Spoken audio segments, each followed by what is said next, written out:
Hi there, my name is Jemima Wilcox. I am the co-founder of the Wilcox Collective. What I want to do is, because I'm going to be at home a lot and I'm not going to be able to go out, I want to use this opportunity to take part in the viral kindness movement.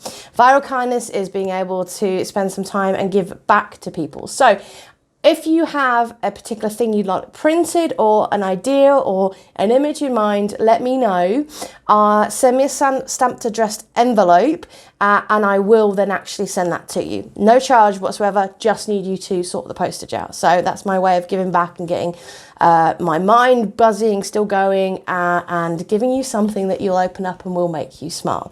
So let's jump into it. Let's have a look at how you make a 3D printed necklace. So the first thing you really need to do is find websites to get those files off of. Off the back of me printing my 3D heart, which is epic, I'm going to have a look at other things we can use our 3D resin for. And the suggestions I've been got we're looking at strawberries, cherries and a lobster. Here is my lovely lobster.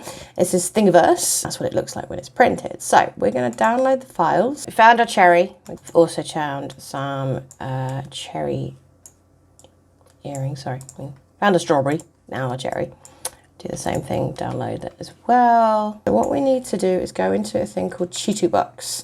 And Tutorbox is where you set your settings, how you change it. So this is what it looks like. This is the build plate for the actual 3D printer. This is where it happens. So let's take this and drop this here. And there we have a lobster. Woohoo! This is the first time I've done anything with supports. Everything I've been doing has been flat kind of 3D stuff. Now the next thing we need to do is slice it, right? Why do we slice? What's the purpose? Slicing, what it is doing is break it down into each of those 0.05 millimeter layers. It's creating that layer by layer, and the slicing it is creating each of those layers in a form of instructions that the printer can read. So this kind of gives us a rough idea of how much it would cost to print this. So 0.44 cents. Oh, you still want dollars? Apparently. I haven't updated this yet. We can change that. And this is interesting because it's 2 hours and 40 minutes. And the other prints I've been doing, because they have been quite easy, like the lobster, have only been half an hour prints. Yeah, whereas you've got a strawberry on here. I've got a massive strawberry and stuff with supports and things like that. So this is going to be a really interesting experiment to see how it goes. So we've now done the prep on the system. So the wonderful thing about the Illumars is it comes with a USB stick. So now you join us in our studio, which normally where I have my clients come for headshots, but at the moment it's turned into a 3D printing studio. So let me show you the equipment that we've got. So we're just using the table here and we've got all our bits and pieces. This is the Illumars. This is our 3D printer. It's pretty snazzy. You can get the Illumars for less than £250 on Amazon.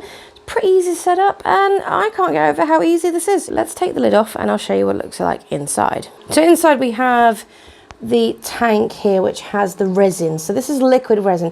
At the moment we're playing around with a really beautiful red liquid resin.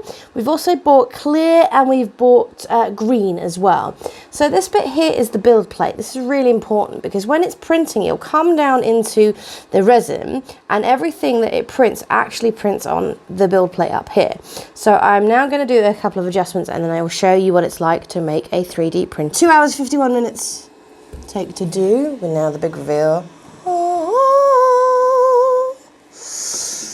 Take that off.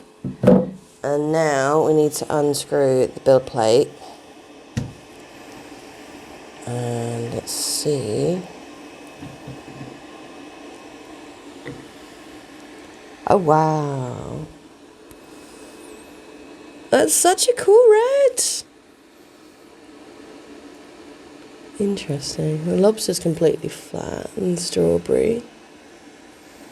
So now the fun bit. Trying to get it off the build plate. Scraper! Alright. Something like the lobster hasn't got the thing on it. Ah! The lobster came off at the same time. Nice. Oh, that's so awesome.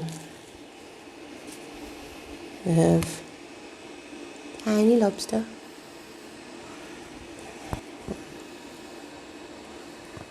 strawberry with all the supports on it. Finally, the cherries, which, yeah, come out really nicely. That is so cool. There we go. So now we have taken it out of the printer, we've put it in the isopropyl alcohol. We've got 2 baths. The first one goes in for about an hour and that takes all the muck and stuff off of it. When we've taken it out of the first bath and put in the second one, before I did that, I actually had to get some rid of the supports. So on the strawberry, I've used a sander and I've sanded all the edges off. Just taking these ones out of the bath. Unfortunately, the cherries that look awesome, because it's very, very fragile. This snapped off, but we're going to glue that back on, so it's not a big deal. And then the lobster didn't have to have all of this because the lobster was printed without any supports. It didn't need any extra help. So that's all good. So what we're going to do now is this is the last stage before we can do anything. Well, I say last.